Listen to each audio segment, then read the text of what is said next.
Assalamualaikum warahmatullahi wabarakatuh. Kami dari kelompok 6, kelas C1 Ilmu Komunikasi yang beranggotakan Astri Rustan, Nur Fajar Anggraini, Nur Amelia, Andi Elvira Febriani, Kartini, Nabila Azhara Azalia, Devi Ananda, dan Nurwandi.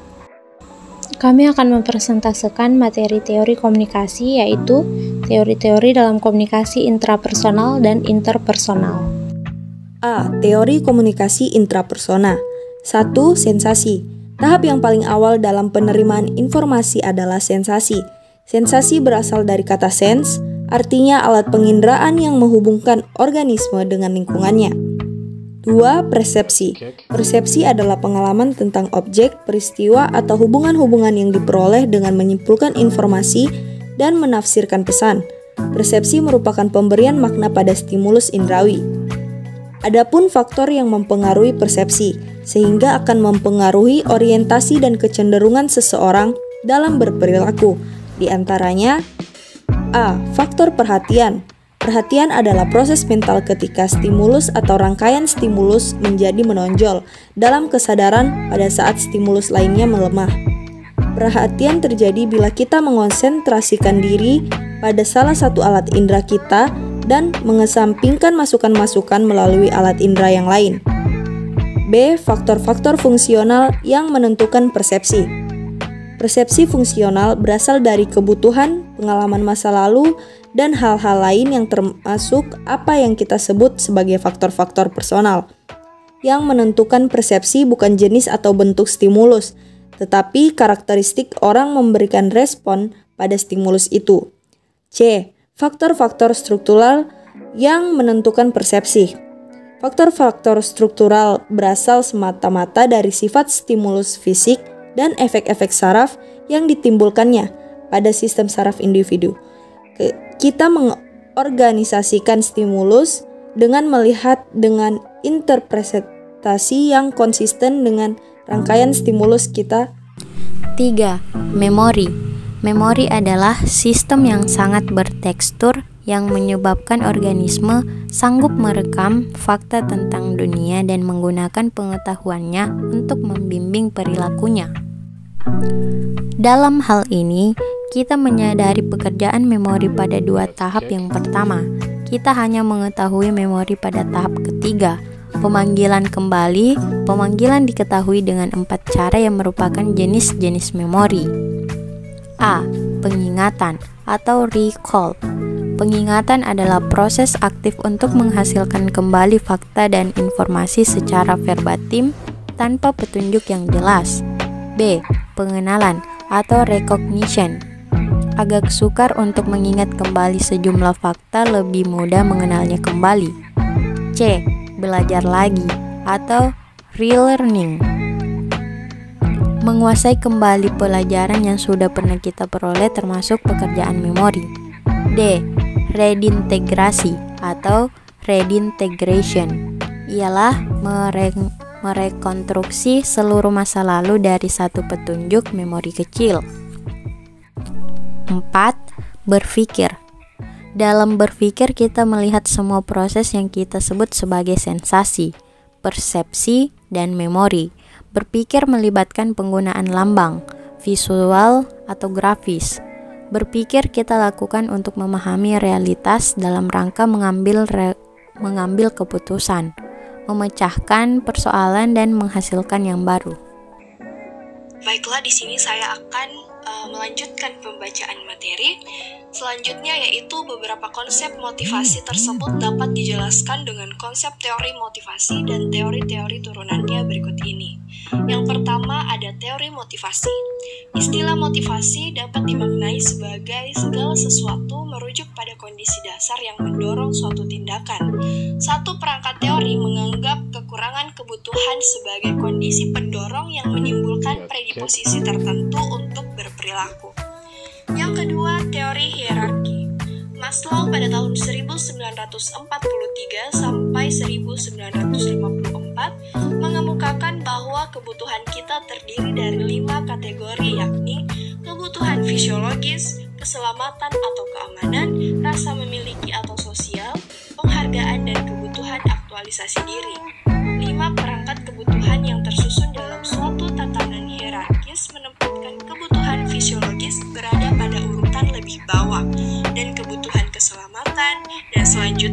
kenyamanan. Yang ketiga ada teori ERG.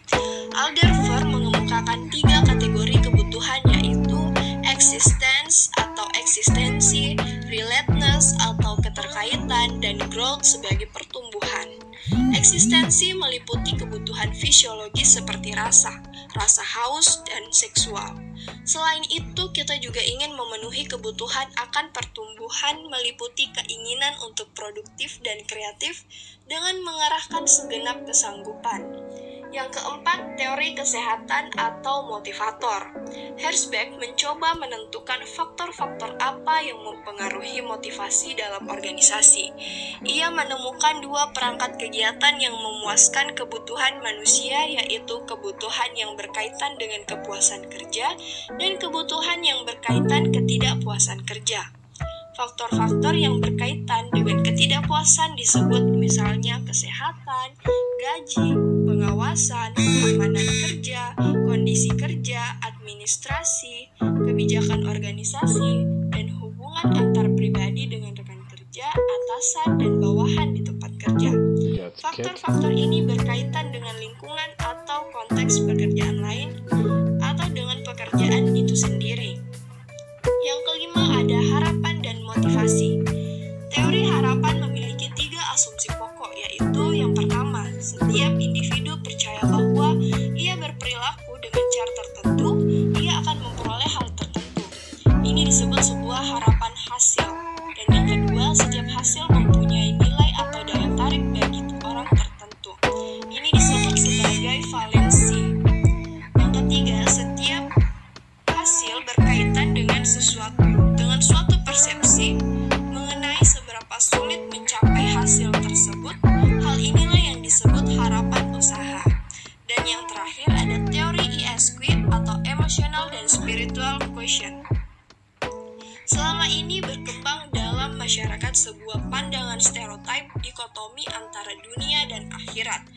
Dikotomisasi antara unsur kebendaan dan agama, unsur kasat mata dan tak kasat mata. Realitas kebendaan yang masih terbelenggu hati tidak memudahkan untuk berpijak pada alam citranya. Selanjutnya, B. Teori komunikasi antarpersonal atau interpersonal communication. Komunikasi interpersonal adalah komunikasi yang berlangsung antara 2 orang atau lebih secara tatap muka. Komunikasi yang efektif ditandai dengan hubungan interpersonal yang baik, sedangkan kegagalan komunikasi sekunder terjadi apabila isi pesan kita pahami tetapi hubungan di antara komunikasi tidak terjalin dengan baik. Macam-macam teori komunikasi interpersonal. Pertama, teori disonansi kognitif. Teori ini banyak berhubungan dengan sikap, perubahan sikap, dan persuasi. Semua orang memiliki pemahaman yang sama tentang premis konsistensi, di mana semua orang lebih menyukai konsistensi dibanding dengan inkonsistensi. 2. Teori pertukaran sosial. Thibault dan Kelly, 2 orang yang ahli dalam model teori ini, menyimpulkan bahwa pertukaran sosial adalah bahwa setiap individu akan secara sukarela memasuki dan tinggal dalam suatu hubungan sosial, manakala selama hubungan tersebut cukup dapat memuaskan dari segi ganjaran, biaya, laba, dan tingkat perbandingan. 3. Teori inokulasi. Teori inokulasi atau teori suntikan. Orang yang tidak memiliki informasi untuk mengetahui suatu hal, maka ia akan lebih mudah untuk dipersuasi atau dibujuk. Nah, dalam hal ini, cara yang diperoleh untuk membuatnya agar tidak mudah kena pengaruh adalah menyuntiknya dengan argumentasi balasan.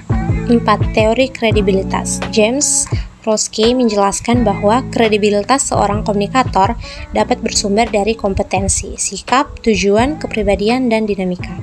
Menurut bentuknya, kredibilitas dapat dibedakan atas 3 macam, yaitu A. Initial credibility, yakni kredibilitas yang diperoleh komunikator sebelum proses komunikasi berlangsung. Misalnya, pembicara yang sudah punya nama bisa mendatangkan banyak pendengar, atau tulisan seorang Profesor Deddy Mulyana, Jalaluddin Rahmat yang sudah terkenal akan mudah dimuat di surat kabar meski editor belum membacanya. B. Drive credibility, yakni kredibilitas yang diperoleh seseorang pada saat komunikasi berlangsung. Misalnya, seorang Susilo Bambang Yudhoyono memperoleh tepukan dari masyarakat karena pidatonya yang disampaikannya bersifat menyenangkan hati para pendengar. C. Terminal credibility, yakni kredibilitas yang diperoleh seorang komunikator setelah pendengar atau pembaca mengikuti ulasannya. Seorang komunikator yang ingin memperoleh kredibilitas perlu memiliki pengetahuan yang dalam, pengalaman yang luas, serta adanya kekuasaan yang dipatuhi dan dari status sosial yang dihargai. 5. Teori behaviorism. Behaviorism lahir sebagai reaksi terhadap introspeksionisme, yakni yang menganalisis jiwa manusia berdasarkan laporan-laporan subjektif dan juga psikoanalisis, atau yang berbicara tentang alam bawah sadar yang tidak tampak. Behaviorism menggambarkan manusia sebagai makhluk yang digerakkan semuanya oleh lingkungan atau apa yang disebut dengan homo mechanicus. 6. Teori interaksi simbolik. Teori interaksi simbolik berinduk pada perspektif fenomenologis. Istilah fenomenologis menurut Nathanson merupakan satu istilah generik yang merujuk pada semua pandangan ilmu sosial yang menganggap kesadaran manusia dan makna objektifnya sebagai titik sentral untuk memperoleh pengertian atas tindakan manusia dalam sosial masyarakat. 7. Nonverbal Expectancy Violation Theory. Jude Burgon pada tahun 1978 sampai 1985 dan Stephen Jones, Burgon dan Jones pada tahun 1976 pertama kali merancang teori pelanggaran harapan nonverbal. Untuk menjelaskan konsekuensi dari perubahan jarak dan ruang pribadi selama interaksi komunikasi antar pribadi.